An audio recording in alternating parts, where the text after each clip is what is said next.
Hi everyone. My name is Ankita.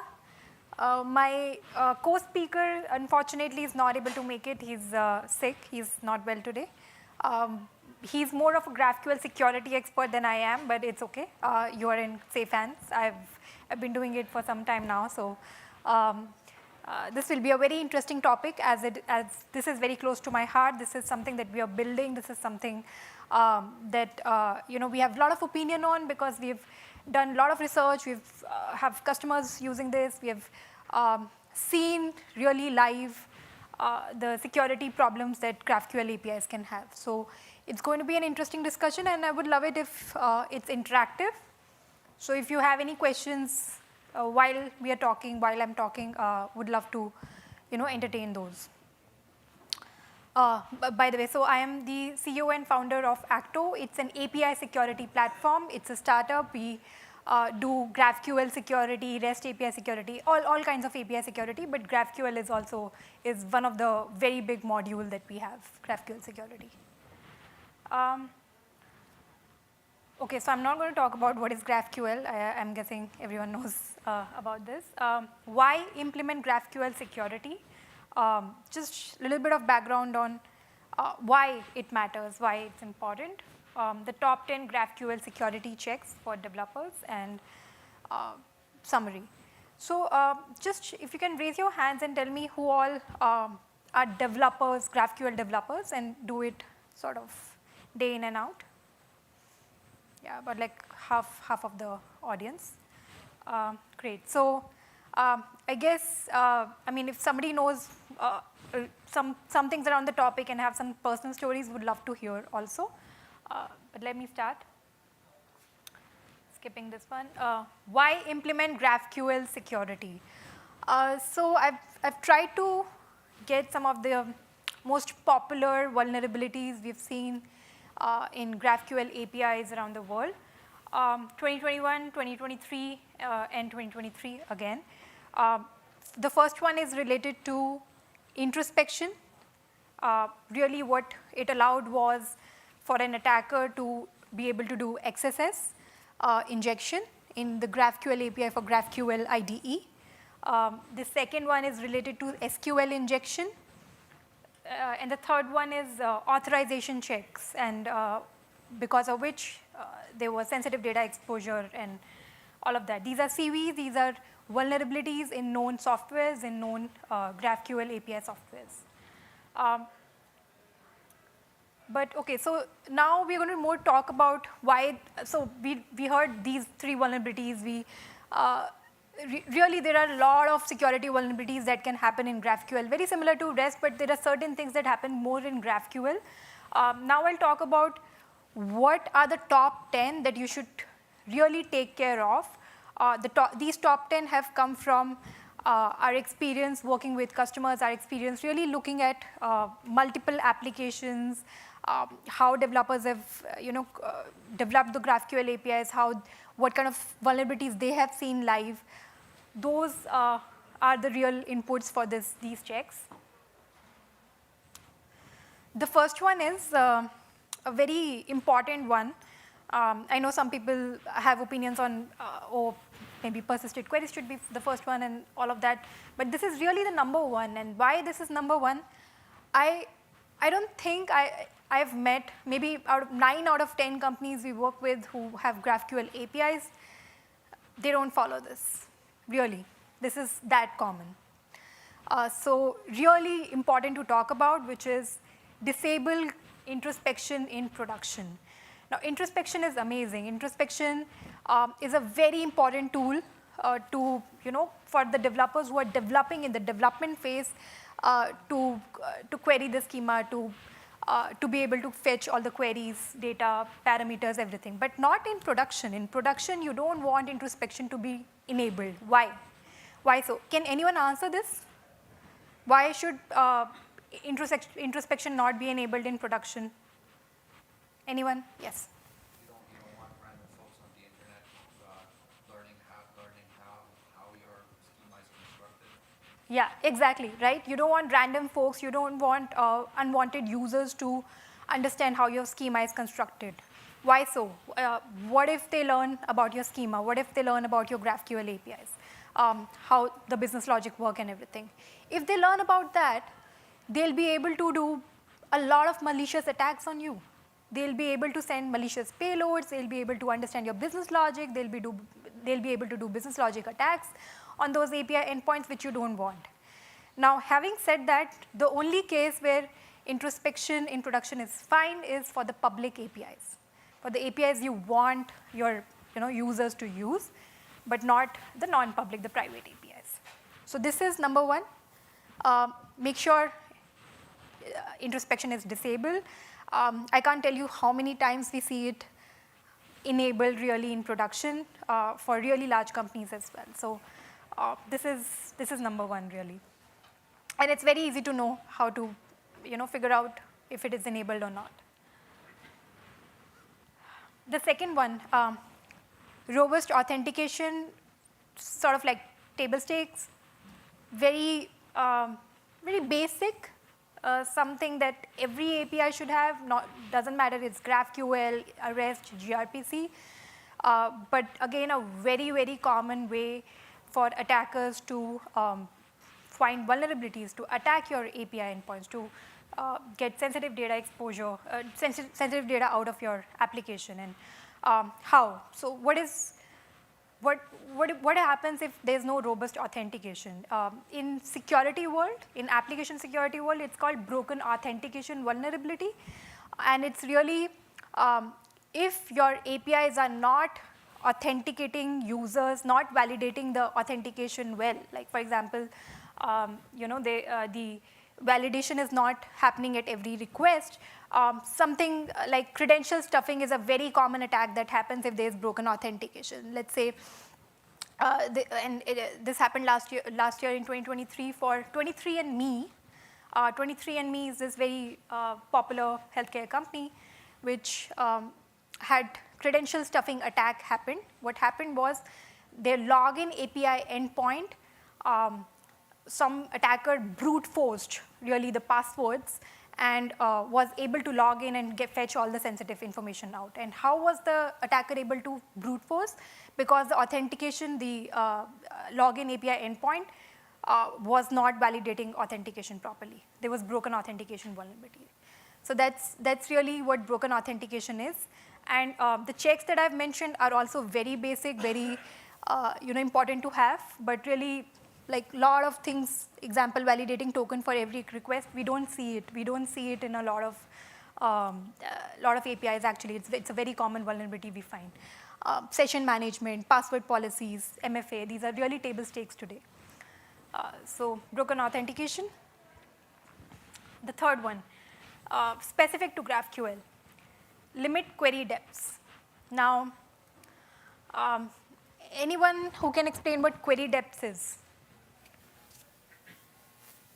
GraphQL developer? No, okay. So query depth, the reason GraphQL is it's amazing, it's different from REST is also because you can do as deep query as possible. You can fetch any query, you can fetch any data, right? It allows all that complexity and depth in the queries. Because of which the con is, it can go so deep, it can really consume a lot of resources. It can be cost intensive, and which is something that you don't want, because let's say if there are multiple nested queries, and if there's a request that is doing multiple nested queries, that can really bring your server down. It can take a lot of time. An attacker can do DOS attack. All of those things you don't want. It is not just a security issue, it's a performance issue as well. So that's how do you check for it? How do you make sure this doesn't happen? And I think I've mentioned over here, there's a security check. It's a very simple operation I've written, but basically limiting the queries, limiting the depth. Here I've written 5, right? Like you have to limit those query depths so that even if a developer has, by mistake not made those checks, it's possible, it's really limiting the query depth to 5 and not allowing for nested queries to happen. So that's query depths, and the question that comes over here is, why don't we do persisted queries? And that's the really answer to most of the GraphQL security question, and that's actually slightly nuanced and different topic, and that's why I've put it as number 4, which is use persisted queries. It's the favorite method for most of the GraphQL developers. Allow list. Anyone who can explain what allowed list or persisted queries are? Yes. The client writes the query is static, and then you basically give the query to the server sort of hashes the query and creates a list of queries that it recognizes, and then when the server starts, accepts requests from the client sends the hash of the query rather than the query itself, along with any variables that are defined in the query. And it's got several benefits aside from just being limited to a fixed set of queries. You also save yourself bandwidth having to send a long string essentially code, since the server already has it. You can cache the AST so the server doesn't parse the query. And most importantly for security, you know exactly the types of work that the server is going to have to do ahead of time. There's no surprising combination of fields that knocks all your backends offline. Exactly. You tested it before you launched the server. Exactly. I couldn't explain better. So exactly, that's what persisted queries is. It's in very simple way. It's like whitelisting your queries, but it's really what it does is it prevents any malicious user, malicious attacker to be able to send any kind of payload, any malicious payload, because now your backend is actually validating if it is in the allowed list or not. So that's persisted queries, very, very popular way to make sure you're not allowing any malicious attacks on your APIs. Input validation, sort of similar, but like it's more broader concept in the sense that this is so popular in REST API world as well as GraphQL. Input validation is essentially any input you're taking from the user, you're validating if it follows certain format, if it follows certain type and all of that. For example, in this one, very simple example, in the insecure code, I'm not validating the email. In the secure code, you can see I'm validating with a regex. So that's really input validation. Email is a very simple example, but it can go as complex as possible. Imagine if I don't do that, some malicious user can do an XSS attack and a SQL injection attack, can actually delete your database, take your database down. All of those things, drop database command. All of those things are possible if you don't do input validation.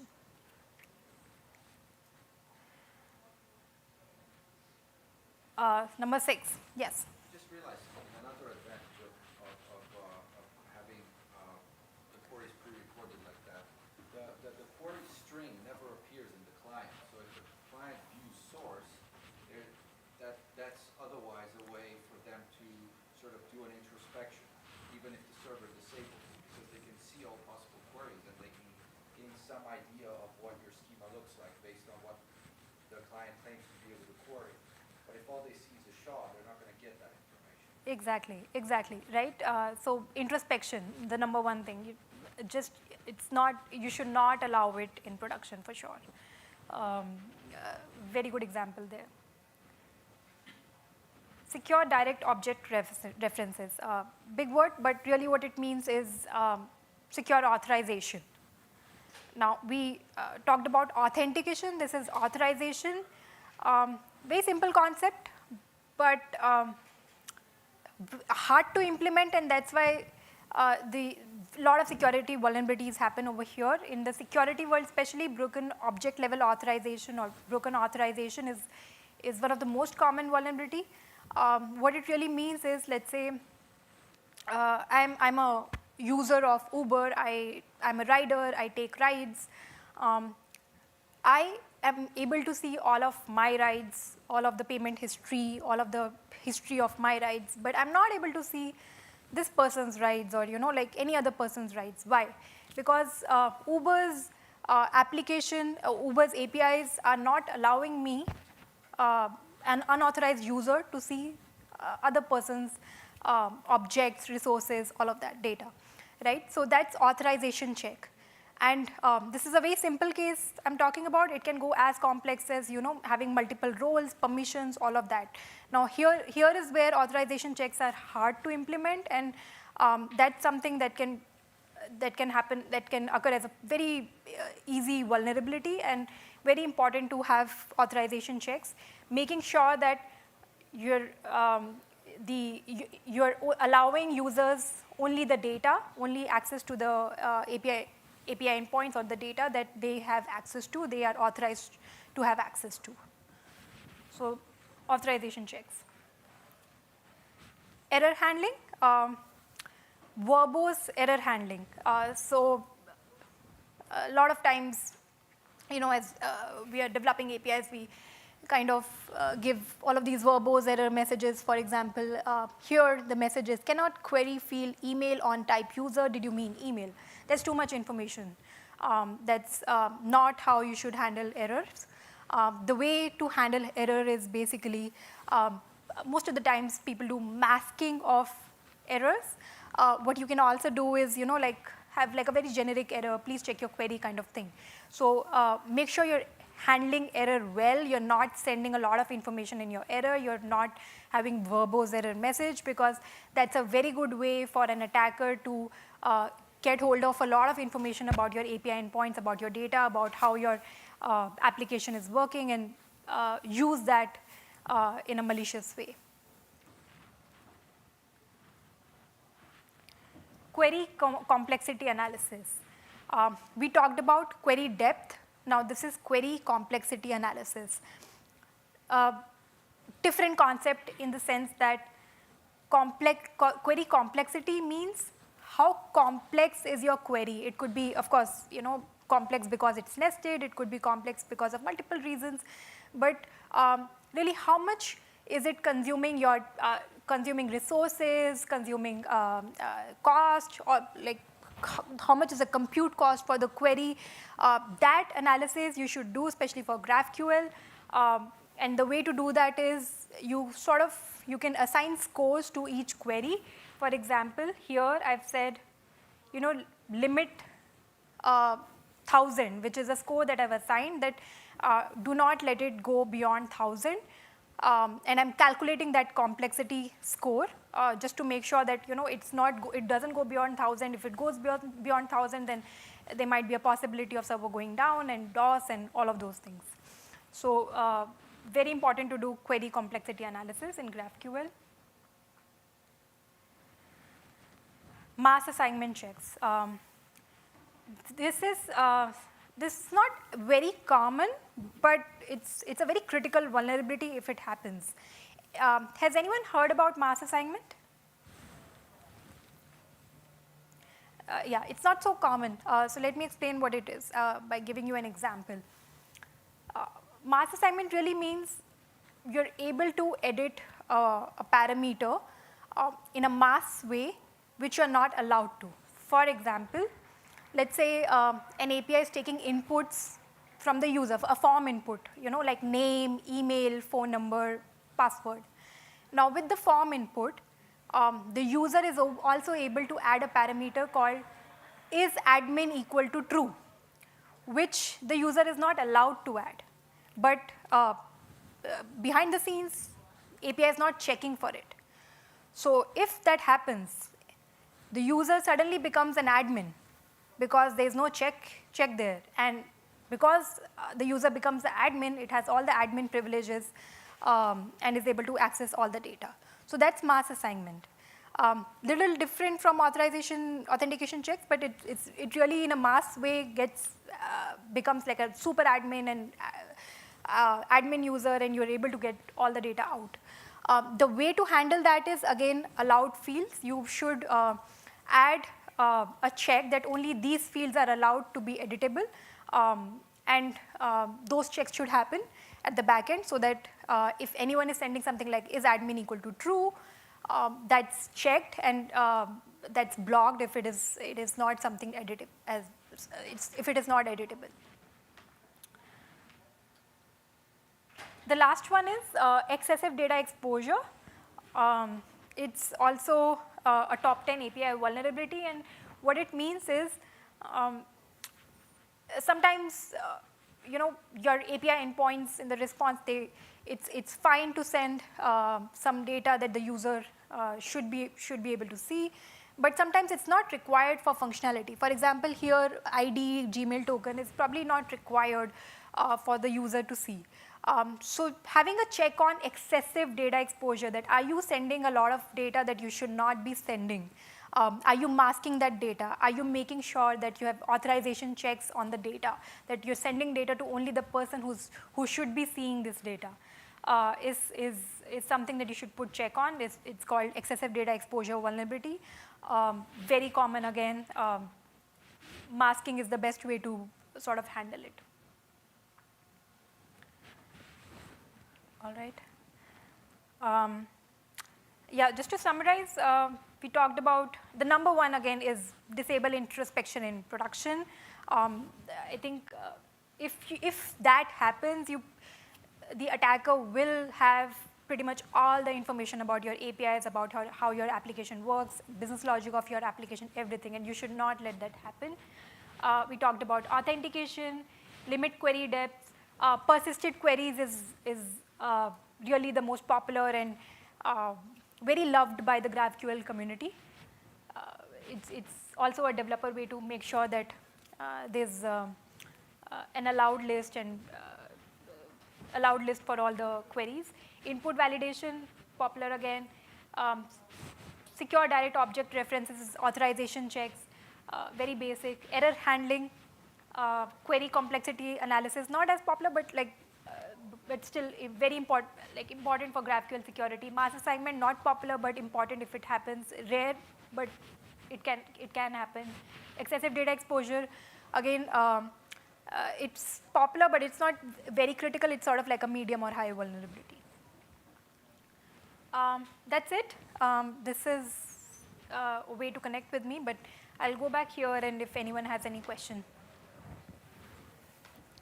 I wanted to ask if anyone knew, if people knew about all the 10 or kind of knew 5, or what is the percentage? Let's say 5. Did people know 5 out of 10? Okay. 10 out of 10? Sort of. Okay. 8 out of 10? Great. Okay. Cool. So I probably imparted some knowledge. Awesome. Any question?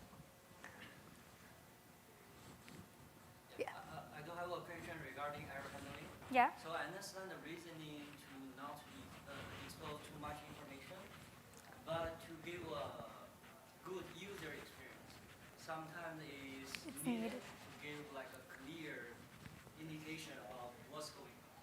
Right? Like say say this example, right? Like say, hey, you cannot query this because certain reason. You have to give the specific reason for your understanding. Yeah. So is there any standard of best practice to follow? What kind of information are sensitive? Things like that? Yeah, I think there are certain best practices in the sense that you don't want to be sending out, especially versions of your of the database or versions of things that you're using. For example, I've seen people really sending out MongoDB versions, which you don't want to send out. That's certainly a no-no, right? If you're typing in email password and you say, hey, your password is wrong, those things you should not be doing, right? But in terms of how deep you can go, I think it really depends. General ways to keep it as generic as possible. Don't really send out verbose message, because you don't know, maybe you're not sending a lot of information over here, but the person is able to capture information from here and maybe other API endpoint and relate those information and make sense out of the business logic and do an attack. That really happens. Attackers are very smart. So if you want to be if you want to be pessimistic, if you don't want any door to be open, you don't want, you don't want any verbose error message here. Thank you. Yeah. So the very first point that you made there, which is don't turn on cross-section and production. When it comes to enterprises, there are different life cycles, and production is the most up-to-date and reliable. All the non-prod ones are in different phases of Yeah. production, right? And with Agile Scrum, you are on different sprint cycles with different changes. What would your consumers, where would your consumers go to look at what is truly working in production and develop against it? So even your API Explorer needs to point to a production instance so it can render the API reference properly, right? Yeah, for public APIs, it's fine, right? No, so these are all protected APIs. Okay. Semi-private or protected APIs. So they are behind OAuth, right? So they get authenticated and then they get to Yeah. doing the introspection to understand what your, your objects and structures and Yeah. operations look like. And then they start developing it. Yeah. So why turn it off? Yeah, I mean, if you turn it on, if it is not public, if it is behind authentication, if you turn it on, then it's turned on for everyone, right? Like not just for your consumer. It will be turned on only for the people who have access to it. Who are Yeah, then it's fine, created right? token. Then it's fine. If they have the token and they can access it, then it's fine, right? Yeah. Do you have any? I was going to say, the solution that we use is that we have a staging environment that has exactly the same code base. In fact, we transfer images from the staging environment to production, right, without rebuilding them. And so the only thing that's missing in the staging environment is the traffic. And so you can this can be like a process-based solution. And then you can have introspection turned on using a configuration setting in the staging environment, but not in production, right? And it's still the same code base, meaning it's the same schema, right? Like bit for bit, the same schema. So you have a prod-like environment, but it's not truly. Basically, yeah. That's one solution. I mean, if you can afford another cluster, but Yeah. Always problematic. It's always problematic. Yeah, it's generally hard for especially larger enterprises to have exactly same as prod. Because all our non-prods are behind a firewall too, right. right? So all your dev stage are all behind a firewall, and production is only exposed outside of your firewall. So there's no easy way for your consumers who are sitting outside the firewall to look at your non-prod environments. But actually, now that I think about it, you don't have to run the whole cluster, right? You just have to run the thing that serves the schema, right? Right. And so you have one pod behind a firewall that serves the schema, right? That has the exact same image as the one in production. So introspection very need to be routed Yeah. to that one pod. Which most devs do anyway, right? Because they don't route to production by default, right? Like when devs do their day-to-day work, they don't go to production, I hope, right? They get the schema signature from production, right? Generate their code and then start developing against it. For testing purposes, for the data stuff, they come to non-prod, but the schema that they obtain is from prod. Right. Yeah, so that's what I'm saying, like you can just mirror it back.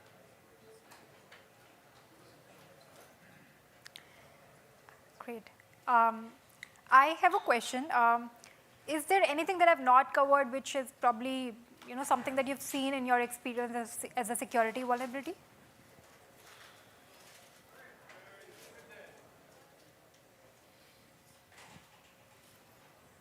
So I guess I've covered most. Great. Thank you. Thank you so much, guys.